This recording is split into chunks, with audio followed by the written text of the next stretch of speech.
let's see. Wing stem is just starting to bloom. I got some pretty tall ones just coming out. This is September, so our fall garden is just underway. Got our blue mist flower all back here along the fence. This is an area where I just sprinkled seeds. I was a member of the North Carolina Botanical Garden, and they gave away seed packets. I threw them out here, and here they are. So as you see, there's going to be a lot of blooms coming very soon. I wanted to speak a little bit about garden maintenance. I've been doing a little bit of work in the yard. Where to start? Right now I have a compost pile right here. It'll likely be moving. I don't think anybody wants to inherit this mess. So I've got a trailer I'm about to load it up in. But other than that, the nice thing about a native garden is that it is relatively low maintenance. Here's our blackberry. Here's some lilies that'll be blooming soon. The blackberry is thornless. Has some sweet fruit in July. I hope you'll enjoy it. Also have some garden beds. We have a toddler and a newborn, so gardening's been a little bit on the back burner this year, but we've still been making good use. And my toddler planted some sunflowers, which are just ending. I'll be pulling them up soon as well. But as far as maintenance goes, we've been fairly chemical free. We haven't sprayed any herbicides or pesticides for the most part, and the reasons behind that is just that we're here to support the world around us. This garden is not just for me, it's not just for the aesthetics, it's not just to have a pretty yard and pretty flowers. It's really to become a part of the environment and to support the birds, bees, butterflies, all the insects, small mammals, all sorts of things, frogs, amphibians, lizards we see in the yard. We see all sorts of things. So it's about being a habitat as well as being something beautiful that we can all enjoy, a peaceful place for us to relax. So obviously the mosquito people will want you to believe that their products don't harm any other critters, but that is not proven to be true. So we don't spray for mosquitoes. We do find that because we have invited lots of other creatures into our yards, many of which eat mosquitoes, we don't have a huge mosquito problem. I do see a few. I'm not going to say there's none, but there's not been so many that we feel a need to spray. So we've never sprayed for any insects, and we've really not seen a big problem with it. If they do eat our plants, well, I think, well, that's because the plants are doing what they're supposed to do. They're being part of the ecosystem, and they're providing benefit to the world around us.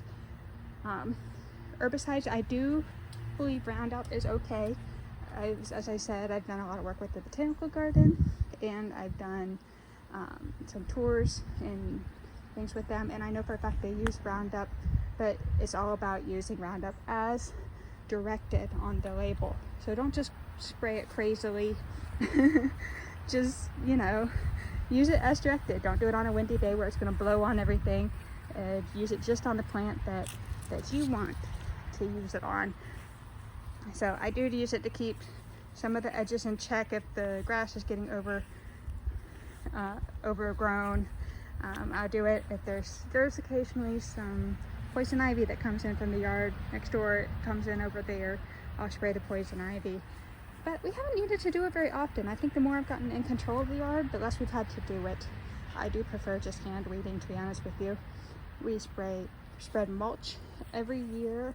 Not only does it make it look a little bit neater and more intentional. Oh, we have a butterfly friend. Hello, friend. The mulch helps lock in moisture, and it also keeps the weeds from spreading. You can see I've been working on it recently, just trying to touch things up. Somehow I missed a whole gap here, so I have to bring another bag out. But that's basically it. Weeding, mulching. I don't do heavy sprays. I do rake a bit in the back. The problem with pine trees is that they are self-pruning, and what that means is they drop their leaves, their pine needles, they drop their branches.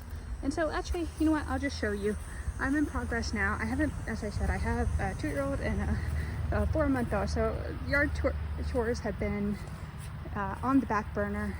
But what I've historically done and what I'm just doing now, it looks worse because I didn't do it at all this year. So this is the only time I've been out here this year.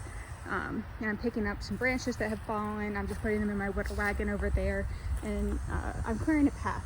So when it drops these branches, I've been making this little path, and I'll put some mulch down as well, make it look really nice for when we sell our house.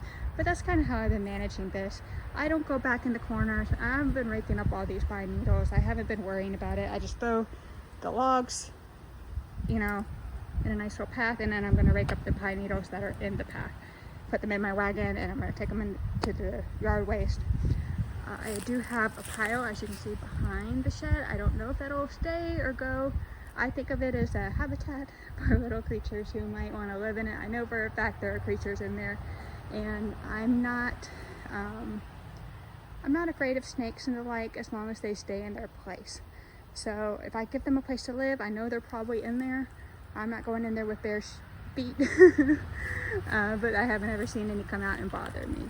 I really do believe that if you have a balanced ecosystem, everything stays in check and you have nothing to be afraid of. Don't step on it, obviously. But this area here in this walkway does get a little weedy. You can mow it. These violets will take over. They're a great native plant. They are a host to for butterfly larvae caterpillars. So I've let them grow. My baby's middle name is Violet, so as you know, I love violets. But you can mow them, you can stomp on them, that's fine. This is September, so they are starting to die back. They'll die back, then they'll come back in the spring. Let's see, that's basically it. You know, we haven't done anything over here in this rock corner. We did power wash recently, as I mentioned in another video, so it's looking a little bit better. But in general, the nice thing about this yard is that as long as you kind of keep it a little bit in check, kind of keep the weeds in check, you can just enjoy. That's really the truth of the matter. And you know, you can be okay with a little bit of messiness, and you're gonna have to be okay. Here's another big spider web. I don't know if it'll come up in the video, but there's a huge spider web over there. There's one over here. Hopefully you'll have some baby spiders. But yeah, this is a yard to enjoy.